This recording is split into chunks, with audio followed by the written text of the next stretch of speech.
The Elmhurst History Museum's recent acquisition of a portrait of Jane Bird Bryan by the prominent 19th century painter G.P.A. Healy allows the museum to fold three important historical narratives together in a single artifact: the story of Hill Cottage Tavern, the achievements of Chicago statesman Thomas Barbour Bryan, and the illustrious career of Healy himself.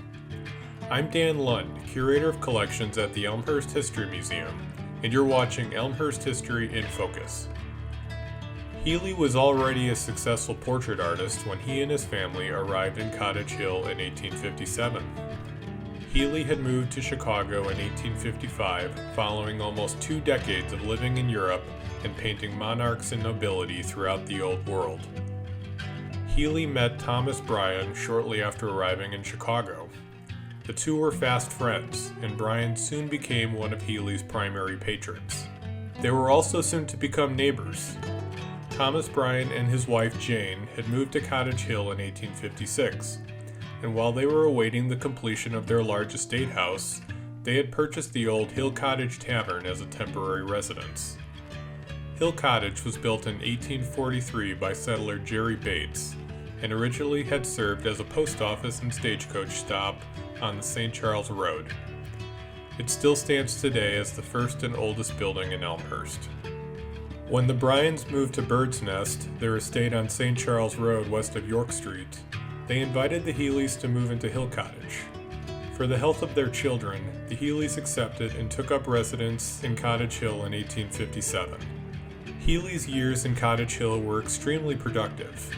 In addition to several paintings of the Bryan family, including the painting in our gallery, Healy received a commission from the U.S. Congress to paint a series of presidential portraits. He eventually finished the series of 10 presidents following a commission from Thomas Bryan to paint the newly elected President Abraham Lincoln. Bryan had been deeply involved in state efforts to nominate and elect Lincoln for president, and he was able to arrange several live sittings of the president for the painter. Healy completed the last known painting of Lincoln without a beard in November 1860. Financial pressures caused Healy to move back to Chicago in 1863 to be closer to his studio and work. He would display his paintings at the Chicago Sanitary Fairs of 1863 and 1865, which were in part organized by Thomas Bryan to raise money for wounded war veterans in the Civil War. Healy took his leave of Chicago in 1867 and moved abroad. However, he would return to Chicago in 1892, where he would spend his remaining days.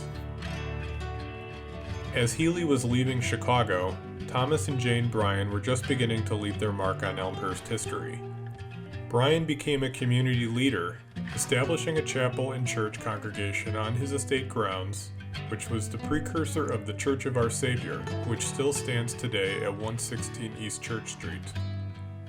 It was Bryan that also suggested that the community adopt the name Elmhurst in 1869, which spoke to the abundance of elm trees planted on the local estates, as well as to the German heritage of the area. That same year, the Bryans sold 30 acres of their property to the German Evangelical Synod of the Northwest. The Elmhurst Pro Seminary was founded on that same property in 1871, which eventually evolved into today's Elmhurst University.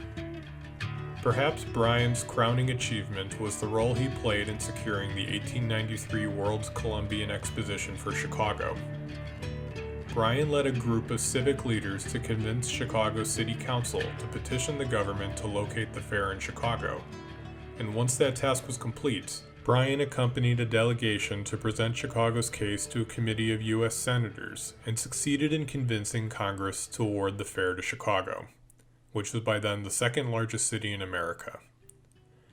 Bryan was named a vice president and commissioner of the fair and served as an international ambassador for the event, which took him to various locations abroad, as well as giving him the opportunity to host international delegations right here in Elmhurst.